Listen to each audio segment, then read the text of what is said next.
Fair use. 12 Steps and 12 Traditions. Alcoholics Anonymous. Step 5. Admit it to God, to ourselves, and to another human being the exact nature of our wrongs. All of AA's 12 steps ask us to go contrary to our natural desires. They all deflate our egos. When it comes to ego deflation, few steps are harder to take than 5. But scarcely any step is more necessary to long-time sobriety and peace of mind than this one. AA experience has taught us we cannot live alone with our pressing problems and the character defects which cause or aggravate them. If we have swept the searchlight of step 4 back and forth over our careers, and it has revealed in stark relief those experiences we'd rather not remember, if we have come to know how wrong thinking and action have hurt us and others, then the need to quit living by ourselves with those tormenting ghosts of yesterday gets more urgent than ever. We have to talk to somebody about them. So intense, though, is our fear and reluctance to do this, that many AAs at first try to bypass step 5. We search for an easier way, which usually consists of the general and fairly painless admission that when drinking we were sometimes bad characters. Then, for good measure, we add dramatic descriptions of that part of our drinking behavior which our friends probably know about anyhow. But of the things which really bother and burn us, we say nothing. Certain distressing or humiliating memories we tell ourselves ought not be shared with anyone. These will remain our secret. Not a soul must ever know. We hope they'll go to the grave with us. Yet, if AA's experience means anything at all, this is not only unwise, but is actually a perilous resolve. Few muddled attitudes have caused us more trouble than holding back on step 5. Some people are unable to stay sober at all. Others will relapse periodically until they really clean house. Even AA old-timers, sober for years, often pay dearly for skimping this step. They will tell how they tried to carry the load alone, how much they suffered of irritability, anxiety, remorse, and depression, and how unconsciously seeking relief they would sometimes accuse even their best friends of the very character defects they themselves were trying to conceal. They always discovered that relief never came by confessing the sins of other people. Everybody had to confess his own. This practice of admitting one's defects to another person is, of course, very ancient. It has been validated in every century, and it characterizes the lives of all spiritually centered and truly religious people.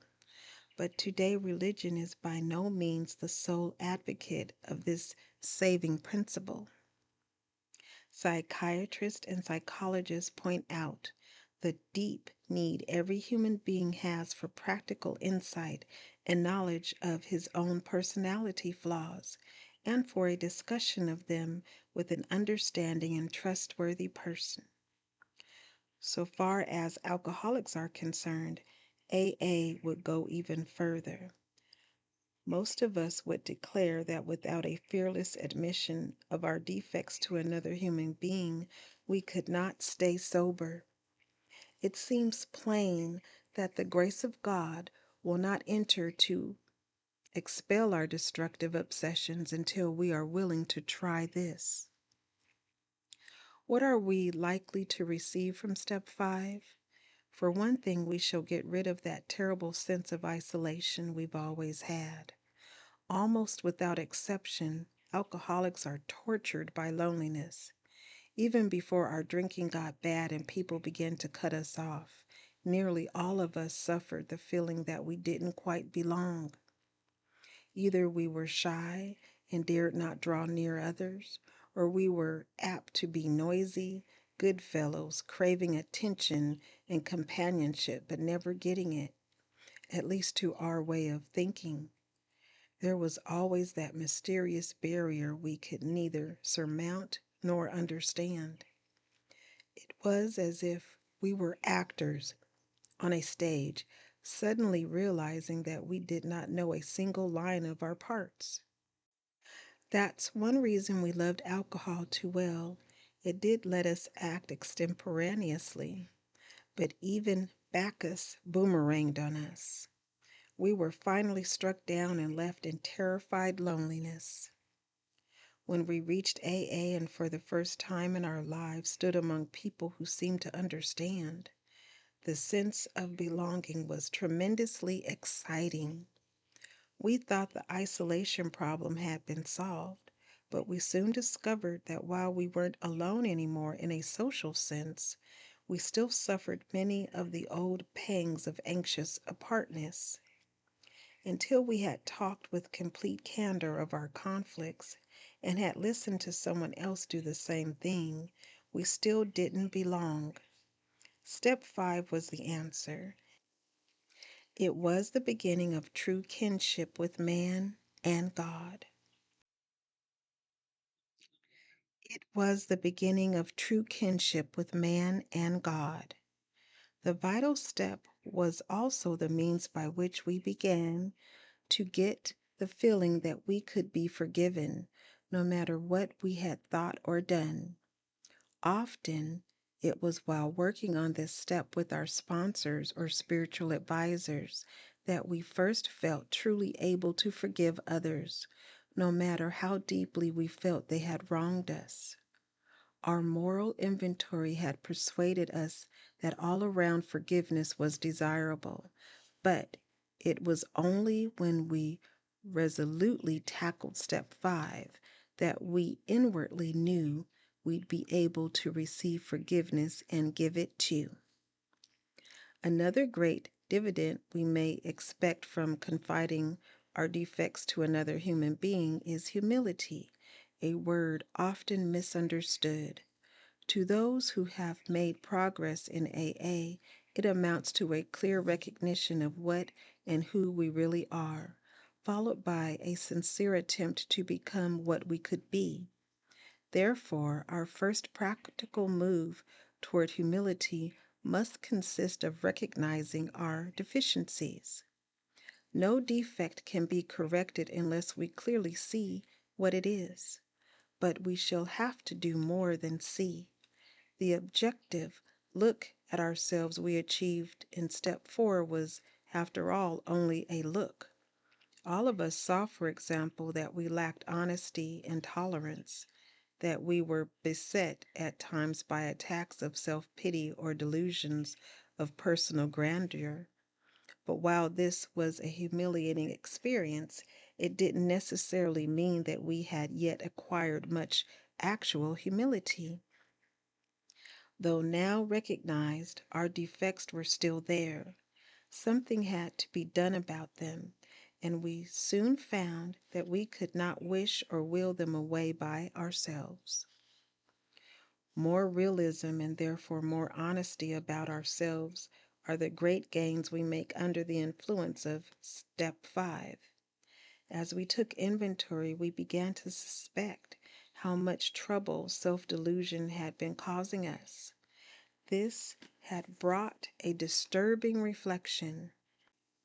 If all our lives we had more or less fooled ourselves, how could we now be sure that we weren't still deceived? How could we be certain that we had made a true catalog of our defects and had really admitted them, even to ourselves? Because we were still bothered by fear, self-pity, and hurt feelings, it was probable We couldn't appraise ourselves fairly at all. Too much guilt and remorse might cause us to dramatize and exaggerate our shortcomings, or anger and hurt pride might be the smoke screen under which we were hiding some of our defects while we blamed others for them. Possibly, too, we were still handicapped by many liabilities, great and small, we never knew we had. Hence, it was most evident that a solitary self appraisal and the admission of our defects based upon that alone wouldn't be nearly enough. We'd have to have outside help if we were surely to know and admit the truth about ourselves. The help of God and another human being. Only by discussing ourselves, holding back nothing, only by being willing to take advice and accept direction, could we set foot on the road to straight thinking, solid honesty, and genuine humility. Yet many of us still hung back. We said, why can't God, as we understand Him, tell us where we are astray? If the Creator gave us our lives in the first place, then He must know in every detail where we have since gone wrong. Why don't we make our admissions to Him directly? Why do we need to bring anyone else into this? At this stage, the difficulties of trying to deal rightly with God by ourselves are twofold. Though we may at first be startled to realize that God knows all about us, we are apt to get used to that quite quickly. Somehow, being alone with God doesn't seem as embarrassing as facing up to another person. Until we actually sit down and talk aloud about what we have so long hidden, our willingness to clean house is still largely theoretical. When we are honest with another person, it confirms that we have been honest with ourselves and with God. The second difficulty is this: what comes to us alone may be garbled by our own rationalization and wishful thinking.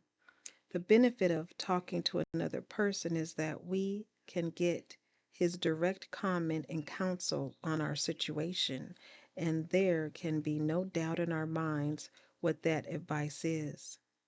Going it alone in spiritual matters is dangerous. How many times have we heard well intentioned people claim the guidance of God when it was all too plain that they were sorely mistaken?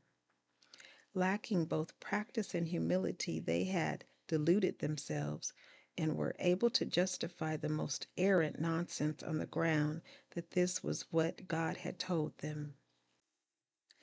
It is worth noting that people of very high spiritual development almost always insist on checking with friends or spiritual advisors the guidance they feel they have received from God.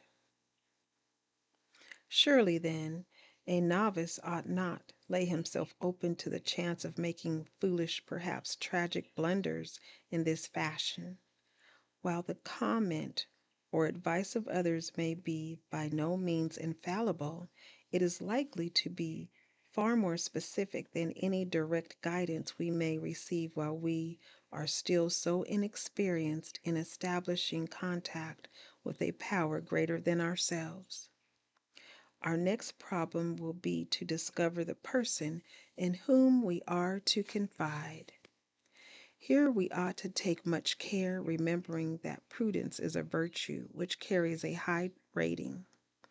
Perhaps we shall need to share with this person facts about ourselves which no others ought to know.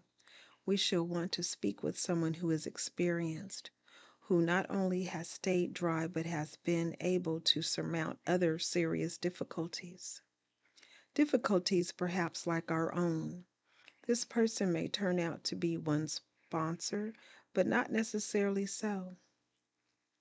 If you have developed a high confidence in him and his temperament and problems are close to your own, then such a choice will be good.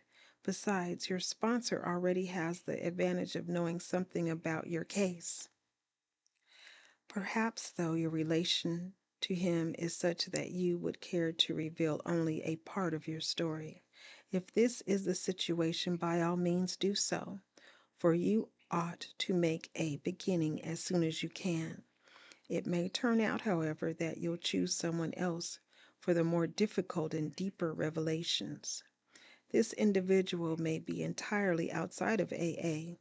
For example, your clergyman or your doctor. For some of us, a complete stranger may prove the best bet. The real tests of the situations are your own willingness to confide and your full confidence in the one with whom you share your first accurate survey. Even when you found the person, it frequently takes great resolution to approach him or her. No one ought to say the AA program requires no willpower. Here is one place you may require all you've got. Happily, though, the chances are that you will be in for a very pleasant surprise. When your mission is carefully explained and it is seen by the recipient of your confidence how helpful he can really be, the conversation will start easily and will soon become eager. Before long, your listener may well tell a story or two about himself, which will place you even more at ease. Provided you hold back nothing, your sense of relief will mount from minute to minute.